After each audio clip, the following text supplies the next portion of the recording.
What's going on, guys? It's Greg here, aka NYPrepper. In this video, I just wanted to give you a first look at my supercharged Silverado Trail Boss. This is a 5.3 liter V8 2021, and I had it supercharged by Lingenfelter Performance Engineering. They installed a Magnuson TVS 2650.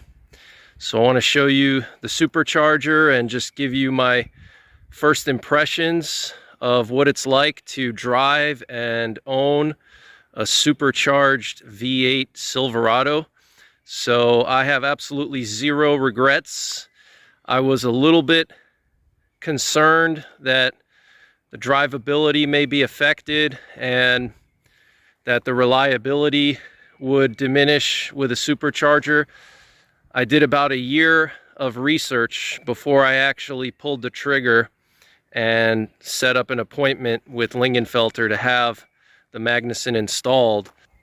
And obviously there's pros and cons with superchargers and boosted engines, but I think it's a great complement for this truck. And this is a Trail Boss, and I did actually lift it up a little bit more.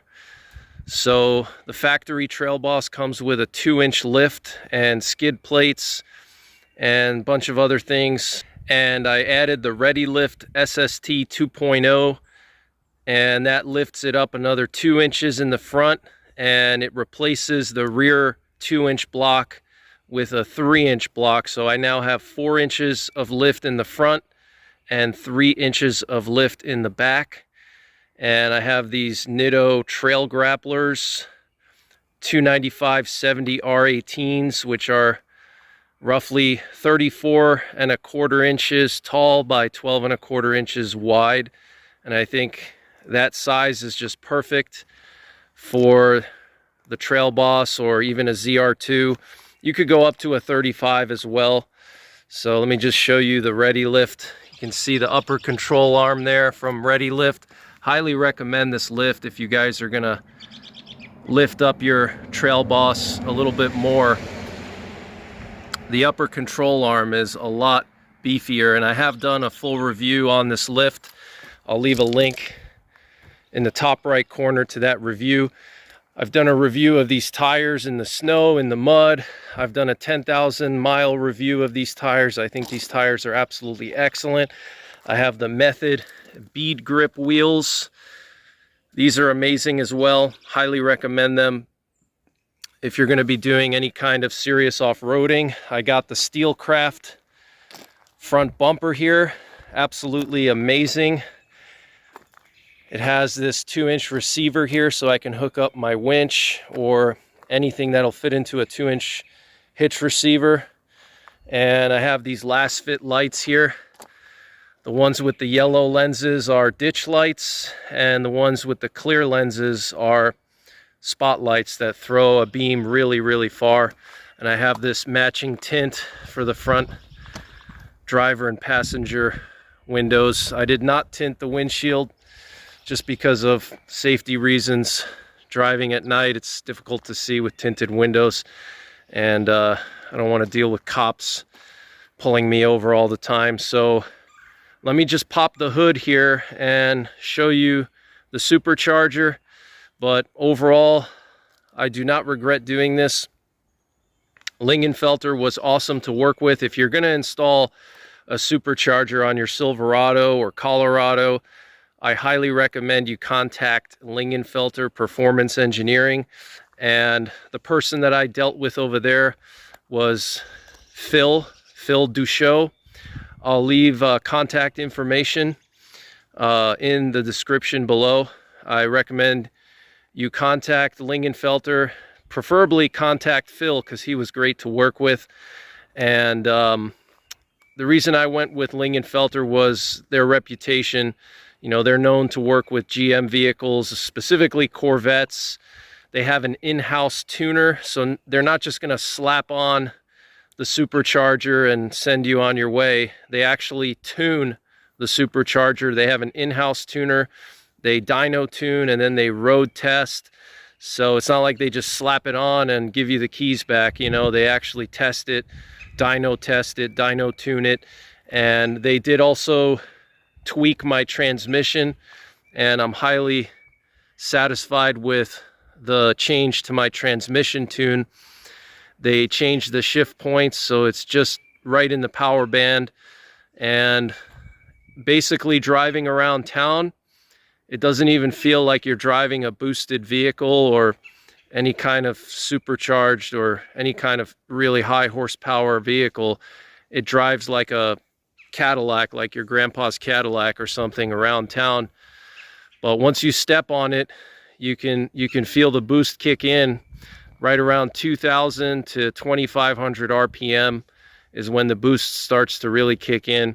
But I did also notice my fuel economy improve with both these tires and my factory tires. I actually swapped out these tires for my factory Wrangler Territory tires when I drove to Michigan to leave the truck at Lingenfelter. And I actually averaged like 23 to 25 miles per gallon with those tires, which is actually a 1 to 2 mile per gallon improvement. So I would say I added probably 1 to 2 miles per gallon on the highway. And you know, I'm not like a heavy-footed driver. I drive really slow and calm. You know, I'm not a left lane type of person at all. I like to hang out in the right lane and just take my time for the most part. But you know, if you have a heavy foot, obviously you're going to burn more fuel, especially with a supercharger. You know, probably when you first get it, you're going to want to test it out and you know, see what it's capable of and have fun with it. So in that sense, you're probably going to end up burning more fuel. But just wanted to report to you that I didn't lose any miles per gallon at all. If anything, I gained 1 to 2 miles per gallon on the highway, and probably roughly the same on local roads here in Pennsylvania, which are very hilly and curvy, roughly the same as before. So as far as power numbers go, I actually had a custom tune and a K&N high flow intake. It was their Series 63 cold air intake, and I had it tuned by Diablo. Some of you guys may know who he is. He specializes in email tunes. So what you do is you send him data logs from your vehicle while you're driving, while you're at wide open throttle, and he basically just tunes remotely, remote tune, and sends you your tune through the email. You load it into your vehicle and you do some back and forth testing. And with that tune from Diablo and the K&N Series 63 intake, and I also have a Stillen air scoop that blocks off the radiator air. I did also install one of those throttle body spacers, and with all of that, it probably costed me about 1,500 bucks. 300 wheel horsepower and 355 wheel torque. So that's actually pretty impressive. That's approaching 6.2 liter levels of power with just a high flow intake, a custom tune, and really that's pretty much it. So if you're not interested in boosting your truck and you want to stay naturally aspirated, I highly recommend you look into a Diablo tune. That's Lewis Eaton is his name. He's out of Utah, I believe. And what you do is you got to buy the Diablo Sport Tuner, which they have different levels, like cheaper ones, more expensive ones. And you basically use the Diablo Sport Tuner to tune your truck with Lou. And he really made a huge difference with his tune. It really woke up the truck quite a bit. Like I said, 300 wheel horsepower and 355 wheel torque. That was the baseline dyno that Lingenfelter did, and the after was 420 wheel horsepower and 460 wheel torque. Okay, so that's roughly 525 crank horsepower and 575 crank torque, which I think is absolutely amazing for a gasoline engine.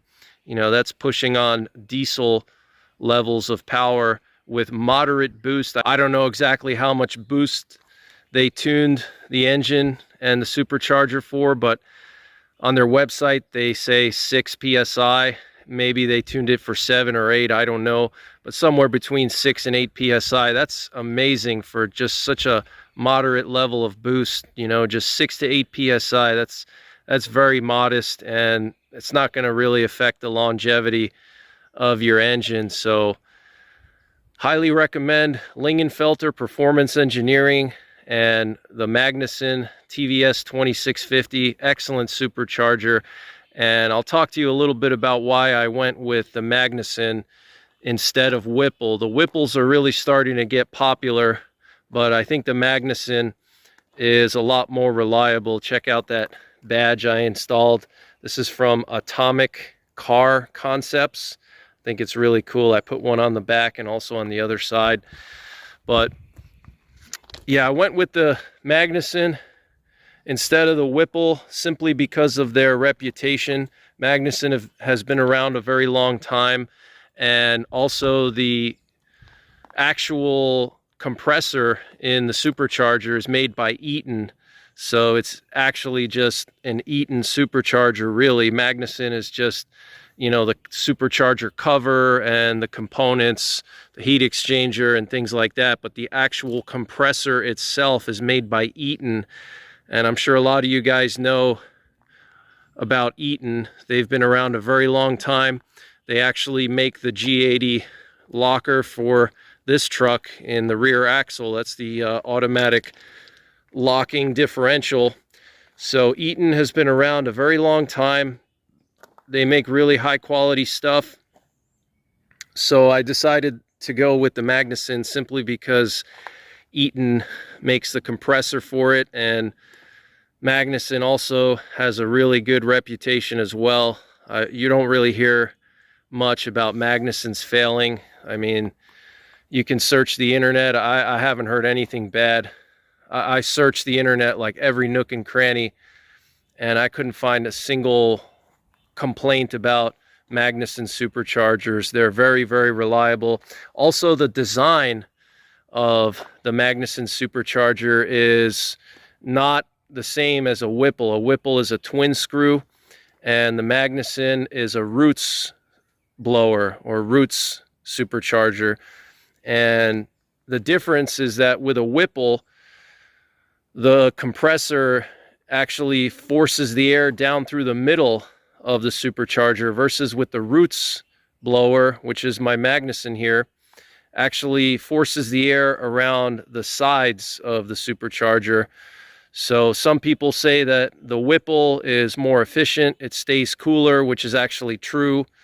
However, the twin screws made by Whipple are made to a lot tighter tolerances, which affects reliability. You know, anytime you have something with really tight tolerances, if those tolerances start to change over time, you're going to have some negative effects. You know, you may lose power, the compressor may not work as good, a little bit less forgiving in dusty situations, for example. You know, this is an off-road vehicle. I off-road a lot. If you watch my channel, I'm constantly going in the woods with this truck. This isn't just a pavement princess, okay? I actually use this truck for off-roading. You can see the tires are not shiny and the rims are dusty, okay? So I wanted a supercharger that wouldn't fail on me when I'm miles away from civilization in sub-freezing temperatures, or, you know, spending a lot of time on dusty roads. You know, that's all going to potentially get into your supercharger over time. So I wanted something with a little bit looser tolerances to be a little bit more forgiving of any kind of dust and debris that might eventually get sucked into the supercharger over time. And the Roots style blowers have looser tolerances. There's a larger gap between the actual scrolls, if that's what you want to call them, or screws. I don't know, you know, the proper term. There's different, you know, terms for these things, but you know, some people call them scrolls, some people call them screws, but they kind of look like a screw basically.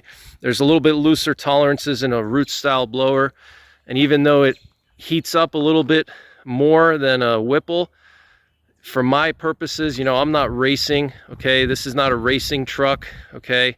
This is an off-road vehicle. It's not going to be staying in boosted conditions for long periods of time. You know, just maybe if I get stuck in some mud, if the mud's a little bit thicker and I need to press down on the throttle more to get myself out, or if I'm merging on a highway, or I want to show some punk with a foreign car, not to count out the Chevy Silverado, you know, otherwise it's not staying boosted for long periods of time because it has bypass valves. So when you're just cruising around town, low RPMs, it's not really boosting that much or at all. So, you know, you don't really need to worry about the heat issue that a lot of people often complain about with Roots style superchargers. Okay, if you're going to be racing or staying in boost a long time, or if you plan to really have a lot of boost, like 15 psi, 20 psi, you know, then maybe a Whipple is better, or twin screw. But, you know, for my purposes, Roots is absolutely perfect. So I'll show you guys the dyno sheet from Lingenfelter, but like I said before, the Supercharger with just my custom tune from Diablo and the Series 63 K&N high flow intake, Lingenfelter baselined me at 300 wheel horsepower and 355 wheel torque. So keep in mind a 20% drivetrain loss. So, you know, 420 horsepower at the tires and 460 pounds of torque at the tires comes out to 525 horsepower at the crank and 575 pounds of torque at the crank roughly. Okay, so pushing 600 pounds of torque out of a half-ton truck is absolutely amazing. I think that is amazing, and I was really satisfied with how much torque the Supercharger was able to generate. That's really what I was after, was the torque, you know, because with a truck, torque is really what you want. You know, the torque is the most important thing with a truck. If you're towing, if you're stuck in mud, whatever the situation is, you want that torque. All right, guys, here's the dyno chart from Lingenfelter. So you can see before 302 horsepower at 4,980 RPM, and max torque was 355 pounds at 4,070 RPM, and after the Supercharger, 421.5 horsepower at 5,300 RPM and 459.5 pounds of torque at 3,700 RPM. So the max torque supercharged peaked 300 RPM earlier than naturally aspirated, and the max horsepower was 300 RPM later than naturally aspirated. So pretty interesting, but that is really impressive, guys. That's an improvement of 120 horsepower and 100 pounds of torque over my already custom naturally aspirated engine. So bone stock, they quote these engines at 355 horsepower, 383 pounds of torque. And if you factor in the 20% drivetrain loss, now I'm probably at 525 horsepower and 575 pounds of torque, potentially even more. So that is really impressive, guys, pushing 600 pounds of torque from a gasoline V8 small block. I think that's really impressive, and I'm still getting really good mileage. I just took a trip to a state park about 2 hours away from my house. There was a lot of highway driving, and I was able to get 21 miles per gallon with those 34-inch or 35-inch Nitto Trail Grapplers Load Range E. So those are heavy tires, guys. very thick tires, and I was still able to get 21 miles per gallon. Before the Supercharger, on highway trips, I would get about 19 miles per gallon, so that's a 2 mile per gallon improvement on the highway. But what's very interesting is you can see the naturally aspirated horsepower and torque curve is much earlier in the RPM range. You can see the torque starts to really pick up at around 2300 RPM when naturally aspirated, and boosted you can see the torque really picks up at around 2700 RPM, but it like shoots up just, you know, straight up to 450 pounds of torque by 3000 RPM, and that torque stays level all the way through until you get to near redline. Okay, so you get a nice flat torque curve. Okay, so once you're at 3000 RPM, you're basically almost at the max torque, and it's flat all the way through. And that's what's awesome about positive displacement superchargers, is you get that flat torque curve. Okay, which is really nice. You don't have to build up your RPMs to get the torque. Okay, you get that low range torque, which is really good for a truck and for an off-road vehicle. Okay, so just wanted to show you guys that. And looking at this dyno chart, you can clearly see the reason why a transmission tune is really important. You need to adjust your shift points when you boost your engine, because as you can see, the torque curve changes. It starts later. Okay, so you want your shift points to be adjusted so you're maximizing that power and your transmission is in the proper power band. Okay, so very impressed with Lingenfelter and the Magnuson, and I wasn't paid to talk good about them. Okay, I wasn't given a discount or anything. I paid full price, but you know, I wanted to just tell you guys that if you're gonna be installing a supercharger on your vehicle, it's worth it to pay someone who knows what they're doing, who has an in-house tuner to really get the most out of your supercharger. Okay, yes, you can install these on your own, but you know, there's a lot of things that can go wrong if you don't know what you're doing. All it takes is one mistake, and that's it. You could blow up your engine even if you don't know what you're doing. So do some research, see which type of supercharger works for you. I highly recommend the Magnuson if you're going to be installing one on a half-ton truck, or even a Colorado or Tacoma or SUV. They also work with SUVs as well, Tahoes, I think Suburbans. You know, they have Magnuson superchargers now for every type of vehicle almost now. So, but I recommend you go to a reputable shop that specializes in this kind of stuff, a performance shop, not just a shop that's going to slap it on for you and load a pre-made tune, a canned tune, and send you on your way. You really want to have a shop that can custom tune. Okay, you want a custom tune to your supercharger, and that will really maximize not just the performance, because you're going to be spending a lot of money. So, you know, if you're going to spend thousands of dollars on the actual supercharger itself, you might as well spend a little bit more and have it properly tuned. Not just the engine and not just the supercharger, but also your transmission tune is very, very important. Okay, a lot of people neglect the transmission. That's critical, okay, because the transmission is what actually delivers the power. So that has to be tuned as well. The shift points, the firmness, etc. Okay, but like I said, just driving around town, it is just super smooth. It drives like a Cadillac, and you know, when I need the power, it's there. I just push down hard and it goes, you know. But it's not like real sensitive. The throttle sensitivity is actually a lot less than the way I had it before.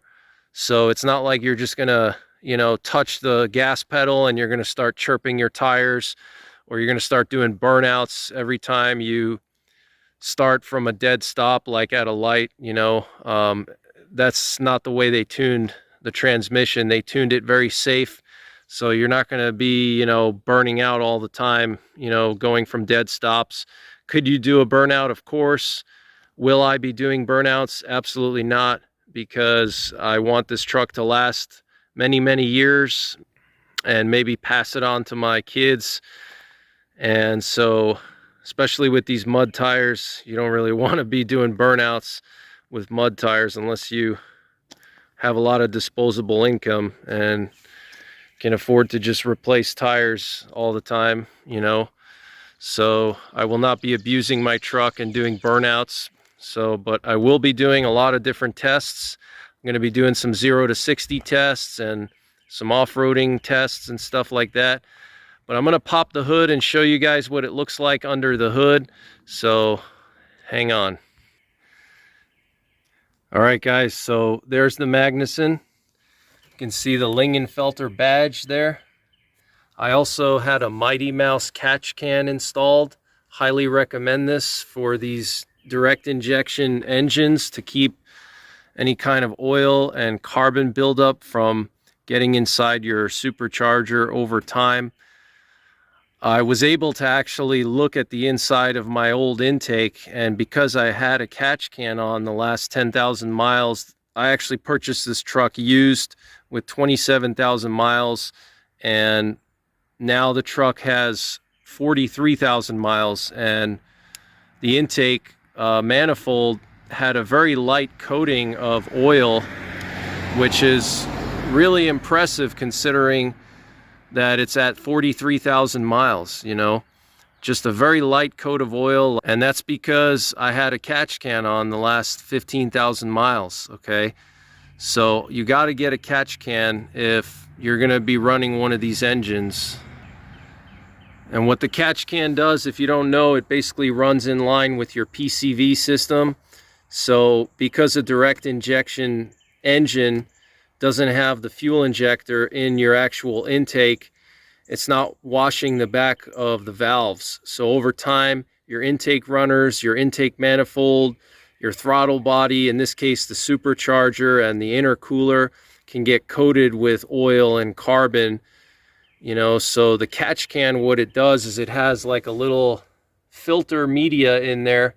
It basically acts like a filter for the PCV system, and it separates the oil and all the gunk that's in those gases that would normally be recirculated back into your intake or your supercharger, and filters it out and cleans the PCV air. Okay, so it's a filter for that PCV air, so you're not reintroducing all that crap back into your supercharger. You know, you invested so much money in your supercharger, you know, it makes sense to install a catch can to protect it. Also, you'll notice I have the factory intake box here. So Lingenfelter removed the K&N intake. They didn't want to use the K&N intake. And, you know, with a supercharger, one of those cold air intakes doesn't really make a big difference because you're dealing with boost. So the supercharger is compressing the air now. So whether you have a cold air intake or a factory intake, it doesn't really matter a whole lot. And there's more liability with a cold air intake because the cold air intake, those big cone filters, they don't filter the air as good because it's made for higher flow, which is fine for a naturally aspirated engine. If you suck in a little bit more dust or something, it's not as big of a deal with a naturally aspirated engine. But with a supercharged engine, you don't want a lot of stuff getting, you know, sucked into your supercharger. You know, over time, it's going to, you know, potentially wear out your supercharger, the actual scrolls, the compressor. You know, you could get some dust buildup or dirt buildup inside, and, you know, there's no easy way to take apart a supercharger and clean it. Plus, most superchargers have like a sticky coating on the scrolls, on the compressor elements. So if you start to get dust attaching to that stuff, it's not good. So you're better off just getting a factory air box if you don't have a factory air box, and a factory filter. And I actually have the heavy duty filter because it comes with this truck for off-roading purposes. There's like another pre-filter in front of the regular air filter to filter out dust and different things that you would encounter off-road. But I'm going to be doing a full review on the Mighty Mouse catch can. Another thing about the Mighty Mouse catch can is not only does it separate the oil from the PCV system, also it has a pressure release, which is what that red stuff is. Okay, that's like a little filter in there, and those little holes, that's to release any excess crankcase pressure, which sometimes can happen in boosted engines. Okay, so if there's any excess crankcase pressure, this will vent it out. There's actually like a little check valve in there. There's 2 check valves, and that basically prevents any venting when there's no excess crankcase pressure. So just normal driving, normal use, there's no venting of the PCV air out into the atmosphere. It stays, you know, closed. Okay, there's like actually like a little rubber check valve. Okay, and I'll take this apart and show you guys in a future video. But you know, when there's positive crankcase pressure, if for whatever reason there's excessive crankcase pressure, it'll vent out through these holes here. Okay, and the check valve will open up and vent it out, so you're not damaging your seals, your engine. Okay, you don't want to damage your engine. So this is cheap insurance to prevent you from damaging your engine with a supercharger. Okay, because these engines are not built from the factory to be boosted. You have to remember, these are naturally aspirated engines, not designed for boost from the factory. So if you do have excess crankcase pressure, you may damage your seals, your dipstick may pop out or something like that, which, you know, I haven't noticed any use of this yet, and I've, you know, floored it quite a few times. I haven't seen excess crankcase pressure yet. You know, my vents are right here. I would smell it inside of the cab because I have the suction there for the outside air. So if there was ever any venting of crankcase pressure, I would smell it, and I haven't smelled anything yet. So it's not like, you know, this is open to the atmosphere and it's just venting PCV gases all the time. It's only when there's excess crankcase pressure. So highly recommend this catch can if you're going to run a supercharger. If you're not running a supercharger, you can just get a regular catch can, a closed catch can they call it, like from J&L, for example. That's what I had before I installed this one. But they just did a really nice job. And another thing with Lingenfelter is they installed a 95mm ported throttle body. This is one of their throttle bodies. Okay, so it's 95mm. That's a huge increase in diameter from the factory, which is, I believe, 86mm, and the 6.2 has a 90mm. This one's 95mm, so it's really going to allow that supercharger to breathe really well. Okay, and they also install their own map sensor, so they will change out your map sensor and install their own. But highly recommend it, guys. Look at the high quality hoses here, all protected with these hose covers here. Really clean job. Okay, so I'm going to actually start up the engine now so you can hear the supercharger. You know, it whines just a little bit. It's nothing crazy. When you're in boost, you can hear like a whistle. It's a little bit different than the TRX or the Raptor. It has a different sound to it. It sounds more like a turbo diesel whistle. That's what it sounds like. You can hear a slight whistle inside of the cab. It's very slight. It's just enough where you can hear it and it sounds cool, but it's not like overpowering, you know, where all you hear is that whistling noise and you can't even talk. But yeah, I really love it. It's just absolutely amazing. I'm really satisfied, and I'm going to be doing some more videos. But there's the Magnuson, and basically when they install this, they just take out your factory intake or whatever intake you have, and they bolt on the supercharger in place of your intake. And then there's a heat exchanger here. It's just like another radiator for the intercooler. You can see it right there, and it just bolts on right in front of your engine radiator. Now in my case, I had to get a new water pump because the water pump that comes with this truck is not enough to power the radiator or heat exchanger for the intercoolers. So they had to put on a heavy duty water pump from the 2500 trucks. And so this truck actually has like 4 radiators, because it has 2 engine radiators, a transmission radiator, and then it has the radiator for the supercharger. So there's 4 radiators that have to, you know, have coolant pumped through them. And so the regular water pump is just not powerful enough to circulate the coolant, you know, through all those radiators. So you need to upgrade your water pump, which Lingenfelter did for me. I had to pay $500 for the water pump, and then labor was like $500. So that's something to keep in mind if you're going to be installing your supercharger. Okay, you may have to swap out your water pump if it's a 1/2 ton. Okay, you may need that heavy duty water pump. But there's the pulley over there. That's just the standard pulley. They didn't upgrade the pulley and put on a smaller pulley. Okay, you can see Magnuson. So I'm going to start it up now so you can hear it. So stand by.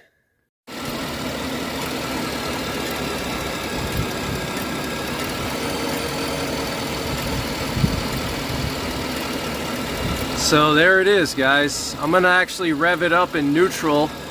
I don't know if you'll be able to hear much of the whistle, but I'll rev it up in neutral for you.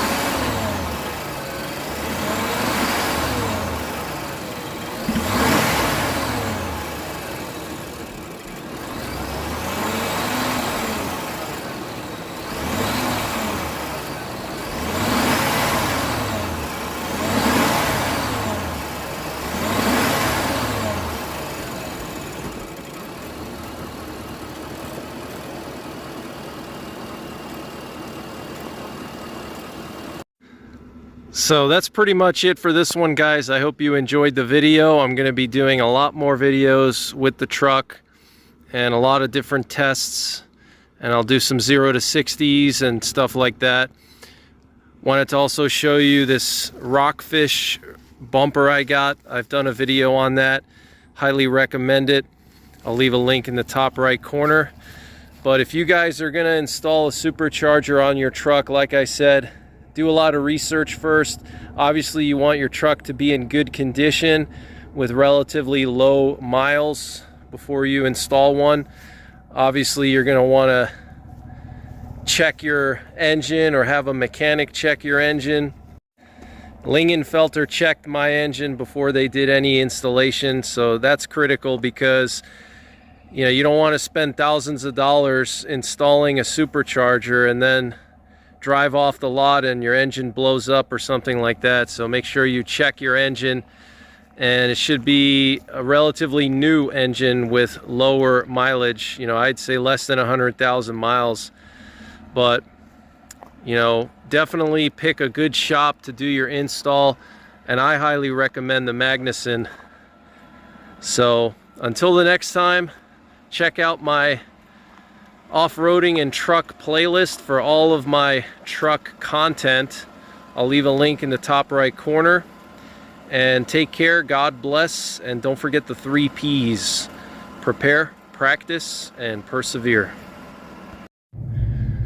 Alright guys, I'm gonna give you one good moderately hard acceleration just so maybe you can hear the whistle. Here we go. I'm gonna ease off from the start.